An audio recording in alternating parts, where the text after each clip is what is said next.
Welcome to Conversations in a Vintage Shop, a podcast from behind my counter between customers.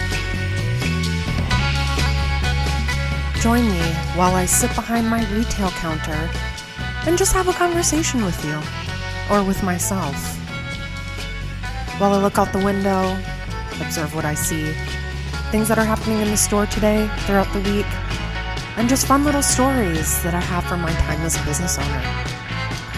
This is something that you find interesting, then keep listening, and I appreciate you. Well, hello there, everybody. How have y'all been? It's been a hot minute, right? Now, I was going to go back and listen to the last episode I recorded because it has been a while, but I decided I didn't feel like it. But I'm so excited to get back at it. And I have to say, when I started this wee little podcast, I didn't expect anybody to listen. It was more of just something for me to do, just to get out some of my thoughts that I've been having around the store, small business. And the fact that so many of you actually listen and have come into the shop and asked when I'm going to be doing new episodes shocked the hell out of me. So thank you for those of you who have come in and been so gracious and so kind towards this humble little podcast. I appreciate you. And I'm back. And a lot has happened since the last episode. So I'll try to give you the Cliff's Notes version.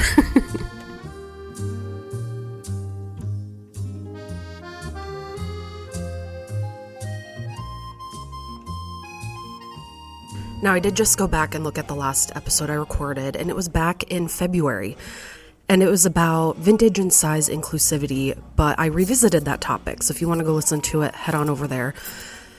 So what has happened since February? Well, a lot, mainly personal.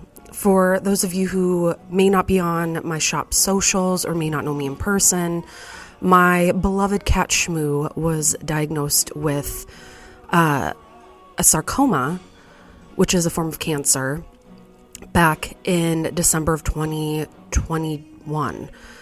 Seems like forever ago. And from there, he had months of chemo. My partner Charles and I decided to take him to the cities for his chemo treatment. I think that was about 5 or 6 weeks. And he ended up getting his leg amputated because the sarcoma ended up causing a lesion on his leg bone. So it was a big old ordeal, and he's amazing now. He got all of his teeth removed because he is diabetic, and diabetic cats are known for not having the best teeth. So poor boy has just been through it. His parents have been through it. And so that had taken up a big majority of my time, because every 3 weeks on a Tuesday, I would be closing the shop so we could go down to the cities, spend a couple of days there for his chemo treatments. And that just really, I think, kind of wiped all of us out. So a lot has happened personally. I won't bore you with the details, but a lot has happened with the shop as well. And this little vintage shop is my pride and joy, and I've been so proud to have had some kind of form of this shop since 2018. And it's really hitting its stride. And it's been interesting since February seeing how much with the shop has changed. In a good way. I've learned a lot. I have had many great conversations with people. I've worked with a lot of amazing people in the meantime. And so a lot of my focus has been just rolling with the changes in the shop and where I want to go with my store. And I thought that would be a good topic to talk about today. Now, when I started this podcast, I have to preface it with this. When I started this podcast, I had recently gotten diagnosed with ADHD. And since then, the amount of people, specifically women that I've talked to, that have just found out that they have ADHD and how that has opened up a whole new world for them and given them so many answers. It's been amazing, and I know a long time coming for a lot of us. So when I was first diagnosed, I had been put on Adderall, a fairly low dose. And I thought, well, this is a perfect time to start a podcast. I feel newly motivated. I feel like I can do anything. And I did a lot of stuff. I was work. I was getting things done. But now, almost close to a year later, I've adjusted to life where now I'm just going about my day. And I'm not overdoing things. I'm not underdoing things, if that makes sense. And it's been kind of an interesting adjustment. Instead of being highly motivated like I was at the beginning of it, now I've kind of balanced out a bit. So my hyperfixations haven't been as strong. And I didn't want this podcast to be one of those hyperfixations where I was full force into it and then just stopped cold turkey. Because those of you out there who have ADHD know that is a huge reality for a lot of us. Also, a really big change that has happened since my last episode is that I have been helping 3 different estates clear out a lot of their life's accumulations.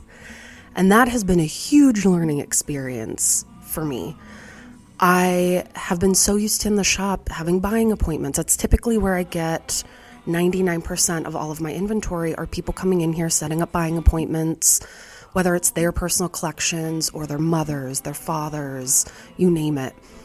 And over the summer I had an influx of individuals asking if I could help them clear out an entire estate. Now that sounds exciting, but it's really scary because not only is the level and amount of items you're going to be dealing with quadrupled, but you're also personally dealing with someone's life and someone's family and their memories. And so walking that tightrope of not going in just as a business, but going in as a human who understands that this is an overwhelming process and that care is needed. It was a really interesting time this summer, navigating all of that. And one of the estates that I was helping with was in the western part of North Dakota. So me, my partner, and my dad rented a big U-Haul and trucked it out to the western part of the state to clear out this house. Furniture, clothing, you name it. And it was the first time as not just a small business owner, but owning a vintage shop, where I really felt a sense of reflection of, wow, I started this shop in the basement of a building, wondering if I would ever be able to make any kind of difference, leave any kind of mark. And here I was in this U-Haul helping someone make sure that their mother's life was going to be taken care of and not discarded. And when I say discarded, a lot of estates that I've been helping with, the biggest advice that these individuals have received from people, and I quote this verbatim, dig a pit in the backyard, chuck everything in it and set it on fire and cut your losses. And that's something I hear a lot. And I know that shocks some people, but if you think about it, if your parents pass away or if something happens, whether they get dementia and they lose a lot of their faculties and you're left with their whole life, what do you do? Especially if you may be the only child or if your siblings don't want to partake. I mean, there's so many different factors. And just letting that absorb on how big of a deal that is and how that can be a massive weight on people's shoulders. It was something that I had experience with, dealing with loss and picking things back up afterwards and figuring out where everything goes, metaphorically and tangibly. It really was a good learning lesson, and I learned a lot of things. And I have to say that this past summer has really been a time of growth for the shop, not just monetarily, but in terms of the way I run it and the way I do things and how I handle certain situations. And so you take that with all of the personal and just running day-to-day operations. It's been a lot to handle, and I won't lie, I have been extremely overwhelmed being a business owner who's here by myself, and I'm the web designer, I'm the social media marketer, I'm the salesperson, I'm the owner, I'm XYZ. It gets to be a lot to take. And I've learned that balance of work is work, home life is home life, and if you don't have that separation, you're asking for trouble. And I was definitely on that path. I didn't have a clear line or any clear boundaries between my work and my personal life, and that comes with consequences. So in this span of time, I've really learned how to harness my passion for the shop and make it to where it doesn't end up enveloping every aspect of my life. Because let's face it, I love vintage. I love being in my shop. I love the conversations I have. I love every part of it. Otherwise, I wouldn't be here. But when your passion crosses into a place of being all-consuming, that's when it stops being a passion and it really can start becoming detrimental. Now, I'm not going to make this episode all doom and gloom, I promise. I just wanted to kind of set up the introduction into this big revelation I had over the summer and where I wanted to take this shop and how I wanted to continue this passion in a way that, well, it keeps me motivated, where I can stick really close to why I started the shop in the first place. And that's my love of vintage fashion and history. So this summer I decided that in order to maintain my sanity, I needed to focus on something that could be 100% creative without the constant need or worry for it to be monetized.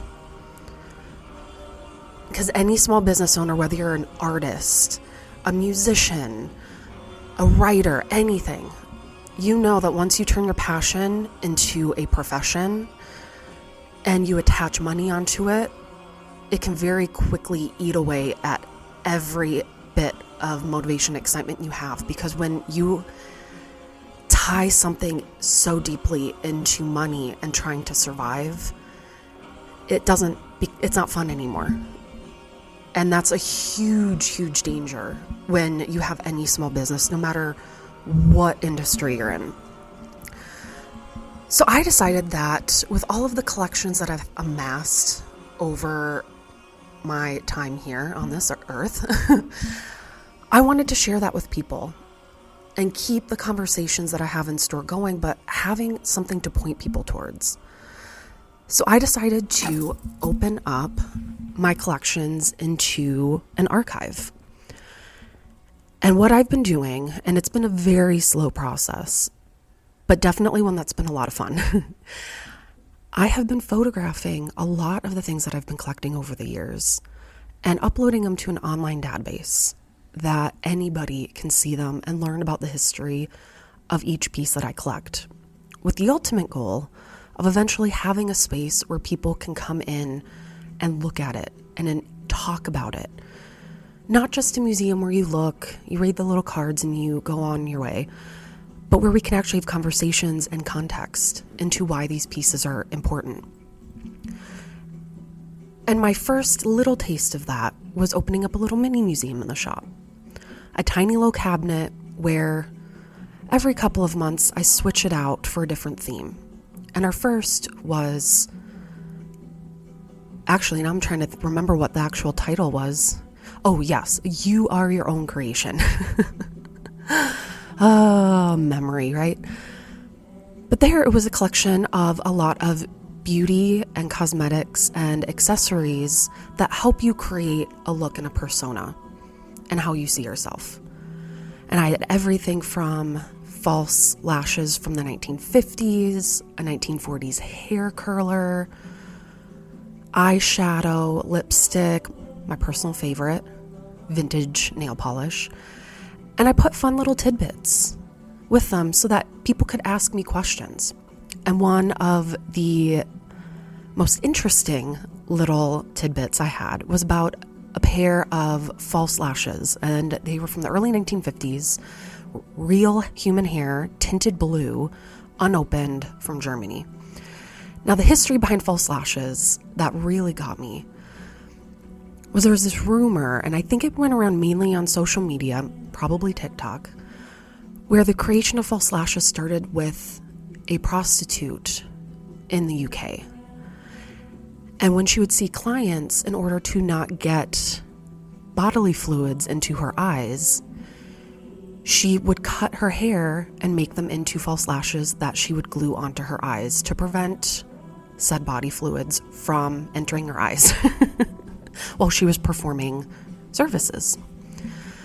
And that, surprisingly, was a very commonly accepted tale. Even some beauty journals would reference it. But the deeper I went, it wasn't really that hard to find the actual creation. And when I say the actual creation, more of when it was commonly accepted into text and literature. And it was said that the director, D.W. Griffith, who, if anybody knows film history, is a very controversial director in terms of films. He did the most controversial, and a lot would agree, racist film, Birth of a Nation. If you're interested in film history, definitely worth a read. But it was said that he wanted eyes to pop more on screen. So he had his makeup artist and wig maker make false lashes out of hair from the wigs they had and style them. And they would spirit gum them on to their actresses' eyes. Now, you don't have to be completely knowledgeable about special effects makeup to know that things like spirit gum should not go anywhere near your eyeball. And the actresses that had to put these false lashes on ended up getting severe reactions, swollen eyes. It was a mess.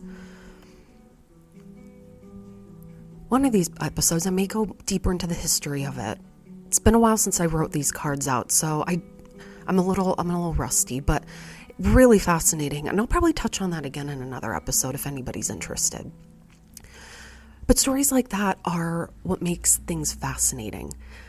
That a lot of objects that we use today and people think are modern tools have been around for a long time, and honestly probably can be even dated back to the Egyptian period, which is where a lot of cosmetics originated in. Eyeliner, eyeshadow, you name it. But I wanted to give context to a lot of my favorite pieces in my collection and why fashion is so important to history. And it's commonly a very dismissed area, which has never not been shocking to me. And when starting this museum, of course, there are costs that come with it, as with everything. And I found just how frowned upon fashion as history is, especially among a lot of academics and scholars. Even applying for grants for this museum, a lot of these grant facilitators did not see it as anything worth investing in. And how could they? They're not historians. It's not their field, so how can they possibly realize just how important a lot of these things are? So I decided just to go about it myself and use my own money to make this grow. And it's a slow process, as with anything, especially when you're financing it yourself. But it's definitely been rewarding. And taking pieces out of my storage that I thought would just be in my collection forever and I would be the only one to see it, seeing how others have reacted to it now that they all get to see the light of day is really exciting. And it's something that I'm hoping I can gain more steam on as the years go by. But if you are interested in seeing what I have up so far, head on over to my shop's website, carmineandhayworth.com, and is spelled out, A-N-D. And head up over to the top of the page where it says the archive, and it will take you to our WordPress site where I have been uploading things here and there as I've been photographing and documenting them. And if you do want to help this little journey, we do have a Patreon site that is linked to that as well. Literally any little dollar helps, but this isn't a money-raising thing. But if you want to see things, they're up online.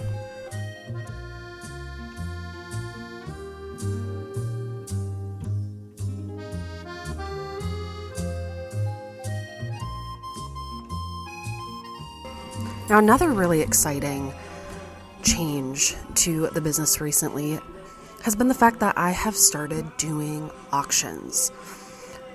Now, I am a collector. And at the height of my collecting, I partook in a lot of auctions as a buyer. But now I'm on the other side and I'm partaking in auctions as a seller. And this was something really scary for me because I'm used to regular e-commerce. And I have to say, it's been kind of a fun process. I've been having more fun than I thought, even with all of the weird interactions with people and learning curves. I found that it's actually something that I should have been doing a long time ago. And the things I've been selling have been pieces that I've accumulated over years, and even pieces more recently that I get into the shop, whether they're new or maybe too old or antique for what I feel comfortable carrying in my shop. And a lot of these pieces end up piling up and sitting in my back room, causing a lot of stress and anxiety. So as a way to clear a lot of this out, I decided I might as well try my hand at selling through auctions. Now, when I say selling through auctions, I'm not going through an in-person auction house where people are bidding out loud. They're all online auctions. And some of the things that I have been selling have been pieces that I just find too delicate or important to be putting on the floor for the natural wear and tear. And one of those pieces, actually the first piece I ended up selling in an auction, was a 1920s brown velvet wedding dress set. And this one was especially interesting because I acquired it from an artist that I had met doing a talk this past fall at a local arts club. And she brought in her mother-in-law's 1920s brown, chocolatey brown, velvet wedding set with matching hat and little mutton sleeve cape and accessories. And I thought, okay, this could be something interesting to put up online because the 1920s, while I adore them, selling is not my strong suit. I don't deal in antiquities or antique fashion. I leave that to the experts. But with this, I thought, well, conditionally, it's beautiful and it still has a lot of life left in it. But it did have some pop seams, needed some tailoring, some mending. So it did need a little bit of work. And I thought, well, why not see what happens? The worst that can happen is no one bids on it, and I'm none the wiser.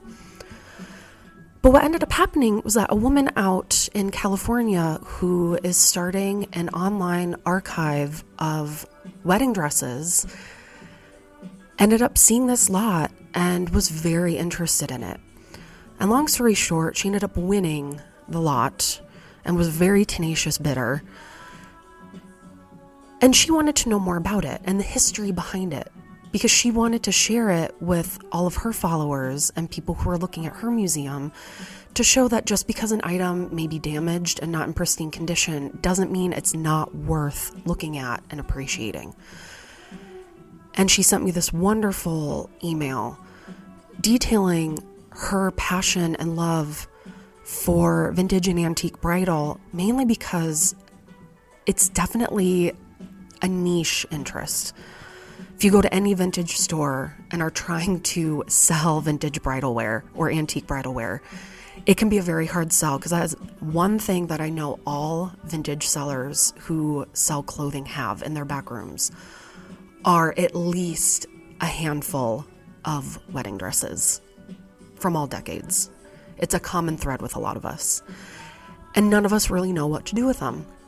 So I was so beyond relieved and happy that she had won this bid, and I was able to talk to the amazing artist that I bought this from and get a little bit more history so that I could pass that on to the new owner. And that first experience in an auction really lit a fire under me to dig deep in my storage and find any pieces that I could that I knew needed to be in someone's hands to be used. And that's exactly what I've been doing. And it's been about 2 months now since I first started my auctions.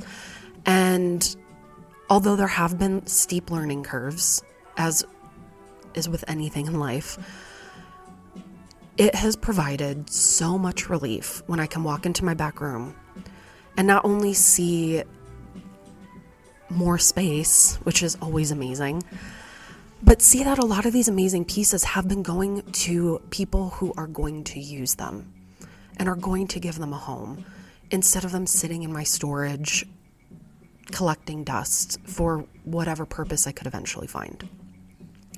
But some of the other pieces I've been auctioning off are modern things. I get, a lot of people who bring in vintage pieces as well as modern pieces, and they just don't want to take anything back with them. So they'll just give me a lot of these newer pieces of clothing. And I thought, well, maybe I should just throw those in a lot too. And one of them was a late 90s Nike tracksuit, which is considered vintage, but again, I don't do much with sportswear. But I put that up for auction. I've put a wholesale reseller lot of new clothing. So anywhere from thrift stores, consignment stores can bid on it and get inventory for a really, really great price. It clears it out of my storage, so it's a win-win. And it keeps it out of landfills, because I cannot throw things. And that's not a hoarder talking. It's I don't like throwing things that I know are going to be sitting in a landfill until the end of time. It's not a good feeling. But even pieces that I get in that are pretty destroyed, I have had people buy those in lots. And to be honest, some of those, send me a $5 bid and you'll get it. And if you can remake these pieces into new clothing or bedding or what have you, I would rather that than chucking them in a dumpster where they do nobody any good. So that has been a really exciting and positive change in the shop. And it has been something that has taken up a lot more of my time than I anticipated. But it's been fun. What's not been fun are some of the learning curves that you get in auctions. And within the past couple of weeks, I've had this particular instance happen more often than I care for it to. And that is the influx of bidding non-payers, is what they're called. Where you have individuals that bid up your items to the point where those who were originally bidding have to tap out, and then those people just don't pay and ghost you and disappear. That has been something I've been noticing has been on the rise, and it has been extremely frustrating, especially because it always happens with a lot of the lots I have that are the most sought after. For example, I have an early 1960s Boy Scouts of America troop leader wool, candy apple red wool jacket with tons of early patches from the Boy Scouts. And I had an individual who bid up on it, ghosted, didn't pay for it, and then once I canceled the order, came out of the woodwork wanting me to go down on the price for it, which this individual had already gotten it at a really good deal. Of course, I declined. But it's stuff like that that you get a lot of, but when you're really, really passionate about something, it doesn't bother you as much as you would expect. So that has been something that I have been learning to deal with, but it still hasn't taken away how much fun I've been having pushing a lot of these items. And the dangers, especially with vintage shops, and I know a lot of newer clothing stores have the same issue, but vintage in particular, is that it is common for a lot of vintage shops to have sitting inventory. And that can just mean stuff that has been here literally for years. And the longer something sits on your floor, the less people are going to want it, because you get so used to seeing it, especially if you don't move it around, if you don't fluff it up a bit. So what do? I personally don't like things sitting on my floor for an extended period of time. So those are also pieces that I sell as a reseller's lot. And maybe another vintage shop somewhere in the world will have better luck selling them than I do. But again, it's been an amazing avenue to push some things that I have no need for, or things that just need to get moving, period. But these are changes that have really helped me come into my own as a business owner, navigating a lot of this myself, teaching myself how to be a smart auction seller, teaching myself how to get better at web design and estate organizing and all of the above. Which is why I've been absent with my podcast, because I have been putting a lot of my energy into other things that are going to make my business more sustainable. Because let's face it, being a small business, or technically a micro business, as I'm called, because I have under 10 employees, just myself, it's only getting harder. Those of us who made it through the shutdown thought, okay, maybe we can breathe now. And it won't be this much of an uphill battle, but there are always going to be battles. And small businesses are feeling it. I know I am. A lot of us in different ways. But it's constantly finding different avenues to keep us going and keep us sustained, so that we don't get complacent with where we're at and just roll with the punches. Being a lot more active and having more of a say in what we decide to do. And our path. It's getting really prophetic. I don't mean to. It's really snowy outside, and it's keeping me in kind of a calm state. I should have started the podcast out, for anybody who is a new listener, that I do record this in my shop during business hours. And while I do have to sometimes cut when people come in, I love doing this during shop hours because it helps me just keep active and keep my mind moving and talk about things that I find really important. And then when I have people come in and have a great conversation with them, that just spills over into these episodes. But I'm glad to be back. I honestly, as it stands right now, I don't really know what any of the other episodes are going to look like, but that's okay. I get inspiration when it hits, and I'm sure I'll come up with more episodes. But if any of you have any requests, let me know. Because there are a lot of you out there that have amazing ideas. and I just want to be the conduit for that. I did have one customer ask when I was going to do another customer stories episode. And this is one that I have been contemplating because, boy, oh boy, do I have a lot of stories that have happened so far. Some of them are funny, some of them not really. Some of them I don't know if I should share for a lot of reasons. But, I mean, I will come out with another episode of customer stories. I just have to tread lightly on which stories I share. Just for safety purposes. You know, fun of being a business owner in downtown Fargo.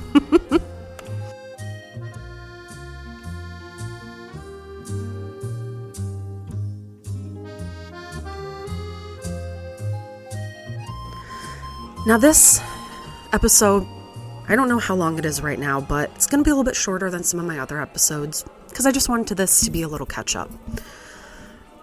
But thank you so much for coming back here and listening. And I hope to give you more podcast episodes. I don't know if this is going to be a weekly release again or just whenever I feel like it. I've learned not to put the pressure on myself to make these kind of decisions right away. But I'd love to have more friends on and other people that inspire me. Because sometimes I get bored listening to myself, and I think all of you may too at some point. But I thank you. And I don't know what next week's episode is going to be, but I'm sure it's going to be good. I hope. But thank you all so much. And we will see you next time. Bye.